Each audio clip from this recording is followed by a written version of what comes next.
Yo, what's up, you motherfucking driving ass, asphalt loving ass, licking possum ass motherfuckers? Woo! Sorry, y'all. That was uncalled for. Probably didn't need to throw all that at you. But I did. And I don't regret it. But I'm apologetic. Because that's what we do over here. Woo! Sorry for that awkward ass intro. This is NetDicks, and we got Uncle Swag here. And I'm about to drop a motherfucking bomb on you bitches. You know what that bomb's called? Drops out of the Enola Gay, and it's called Black Swan. Yeah. Yeah, it came out in 2010. And motherfucker, I'm not that old, but that makes me feel old. I was like, when did Black Swan come out? 2014? You know? Fuck no, 2010, dude. It's about to be 10 years old. I can't believe that shit. I really can't believe it. But whatever, that's neither here nor there. It's also only 8 years old, so let's not be one of those guys that says 8 years is 10 years. But yeah, okay, we'll dive right into it. I guess I'll go into the review because I don't know. I was thinking about ways I could talk about it, but really the only way is to just discuss it through review format because it's a very interesting movie. For starters, spoiler alert, Mila Kunis munches Natalie Portman's box, and they make out. And I think that's a negative. Like, obviously, I don't think that's a negative, but I think it's like a negative because that's all people think of when they see the movie or know the movie. Oh, is that the lesbian ballerina movie? That's it. That's what I thought for 8 years until I saw this movie. Is that the lesbian ballerina movie? No, it's the fucking cinematographic experience directed by Darren Aronofsky in 2010 with a $13 million budget that grossed over $130 million. It's a fucking masterpiece. But, you know, how can you blame him? It is the lesbian ballerina movie, which I don't want to watch a lesbian ballerina movie. I don't care if it's Mila Kunis. I don't care if it's fucking Natalie Portman. That's not good marketing for me. I want to watch the amazing directing. That's what wasn't highlighted. That's what gets overshadowed with the fucking... But, you know, I'm not the one that made a movie that made almost 10 times as much as it was made for. Because this man, Aronofsky, woo! I cannot talk about this man too much. Fucking beast. Can't wait for... Actually, I got to see what he's done recently. But, man, I'm about to start watching more of his shit. I've seen Requiem for a Dream a while ago. I got to rewatch that. That one fucked me up, man, but it was great, you know? I saw The Wrestler when it came out, which was gotta be older than 2010, right? How old was that? 2008? That one's probably 10 years old. Yeah, I remember it being good, but I don't remember it that well. And so Black Swan. So far, the man makes bangers. That's it. And Black Swan, the directing of Black Swan absolutely blew me away. We'll jump right into that. It's a fucking 10 directing. I'm not budging on that. If you're one of those little motherfucking picky guys, it's still a 10 for you. You see me? He does this, he like uses the shaky camera, which I love. You know, because he just does it so well. The shaky camera just keeps the viewer on their toes. But when it's done beautifully, it's just a very nice experience. It like, I don't know, it seems so easy, but it's like Picasso. It seems so simple, but it's actually very difficult. He does that. He does these circular motions where where the camera circles around the whole thing and it almost creates a freeze frame. That's beautiful. He has this well-lit foregrounds and extremely dark backgrounds that just make you feel like you're in a play. That's the thing. He makes you feel like you are in a ballet during the movie. That's how it's filmed. That was another cool thing. I'm trying to think what else he does. Oh, he plays with mirrors. He does visual mind tricks. He throws... it's just yeah, I don't know, you couldn't call it a psychological thriller, but it's a thriller in ways. And it messes you up psychologically. It makes you think. But yeah, so it was great. The directing was great. I can't speak enough about it, but I gotta move on because but Darren Aronofsky, man, don't forget the name, don't forget the movies, watch his shit. He's great. He's fucking great. He does some very cool things directing that you will not... Unsafe. He does some very cool things directing that you will not see from most directors. Most directors are safe. That's what you learn. There's a formula for directing, and a lot of people follow it, and that gets a lot of people okay grades and like okay money and okay shit. But the ones that, like, it's not, I don't know how hard it is to direct. And I don't mean this, I know it's very hard. I know it's hard to be safe. You know, that's the hard thing. It's hard to get a base knowledge. Extremely hard. I don't want to take anything away from any of these guys that make safe movies. I get it. It's fucking tough. And then I guess it's creativity on top of that. That's what I don't know is how hard it is. How hard is it to take that next step into Tarantino or Aronofsky or just like Scorsese does it differently, Spielberg does it differently. I don't know. I it's got to be extremely difficult.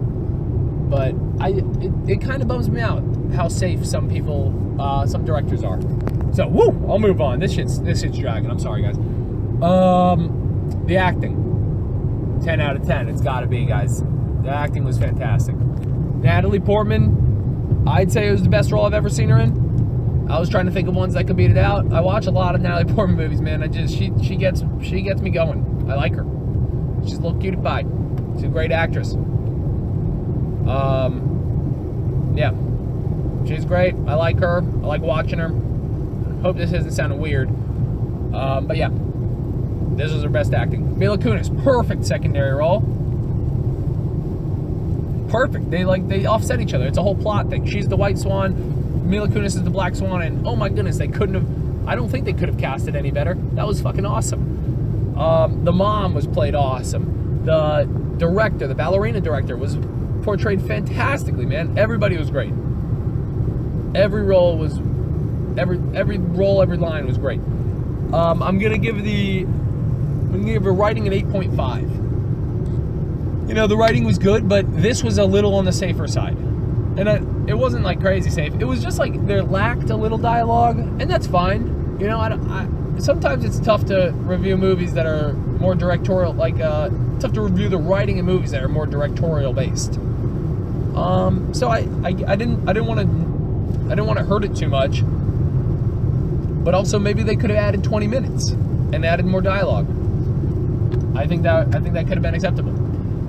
And maybe that would have given him a better writing score. But at 8.5, because nothing was ill delivered, there was no ill intent, no ill feelings toward the writing. Nothing ever made me feel cheesy. But nothing also stood out over the top. And so I think for me that gives it a B. I think that's understandable. The impact. I gave the impact a 10. For the most part, I'll start with its attack on stress. It's almost a movie about stress disorder, which everybody can relate to.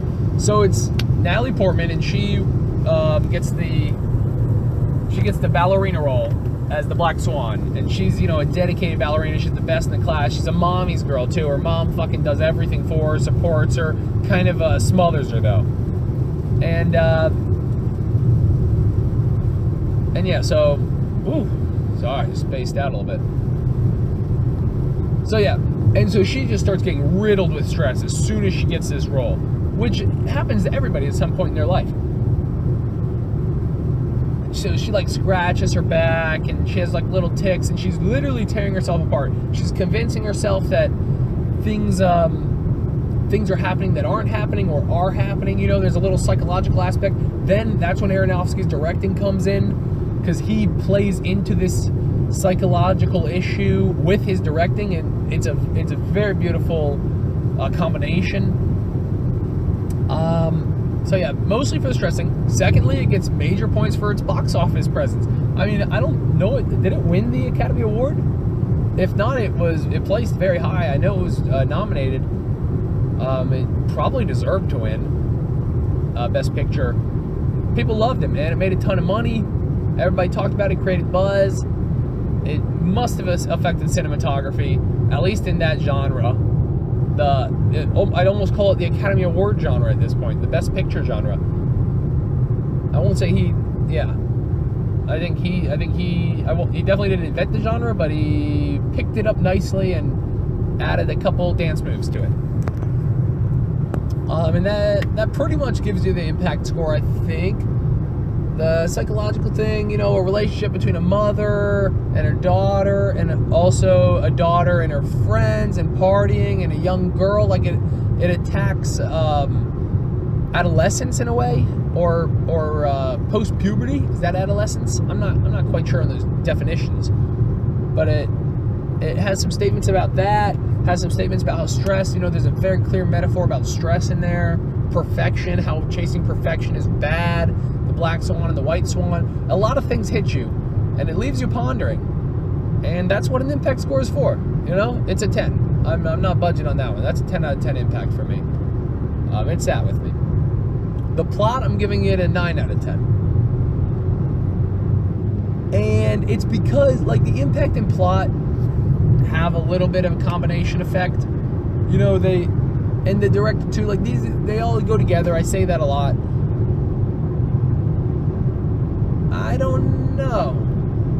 It's an interesting plot to judge because there's so many factors involved. The acting was great, the directing was great, the impact was great. And does that make the plot great? How do I separate myself from it?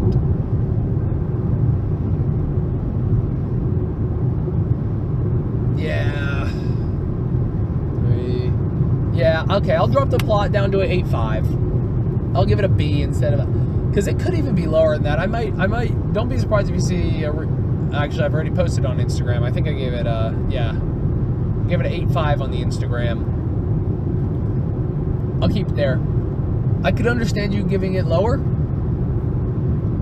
But I could... I think an 8.5 is fair.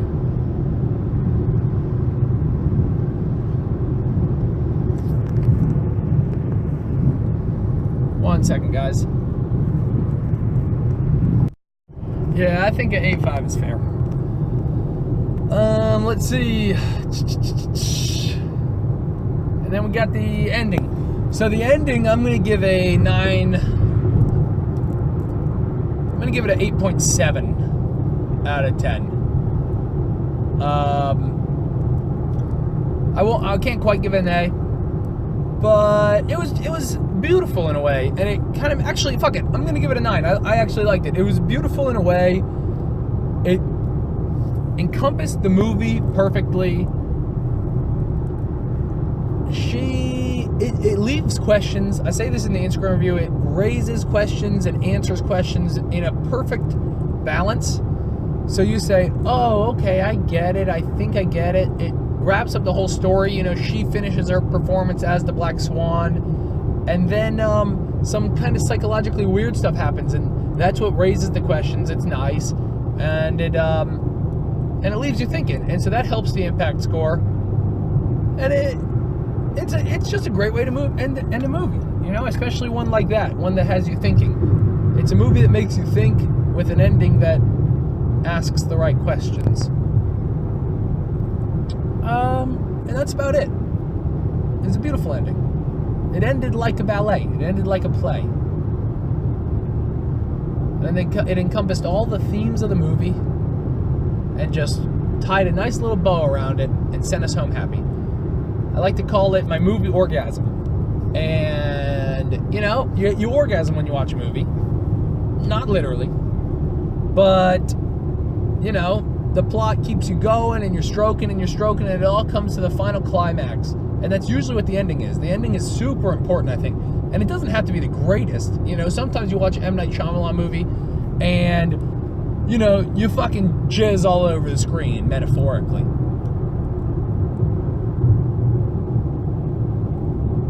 That's good ending, I think. When you fucking jizz all over the screen at the end of the movie, and you're just speechless. You can't talk. When you're having good fucking sex, let me know if I get too weird here, guys, but when you're having good fucking sex, and then you're just laying there in bed, and you can't breathe, you can't talk, you can't move your body, that's the perfect ending. This was like that, just a step below. Like you're laying there in bed, you're smiling, you're not gasping for air. Pretty much. And that's a 9. I liked it. You might even be really smiling, cheesing. It's a good little movie orgasm. So, thanks for tuning in, motherfuckers. And that's Black Swan. And it's a hell of a movie, and I would recommend it to my worst enemies and my best friends. So, thanks for tuning in. Peace. Uncle Swag out.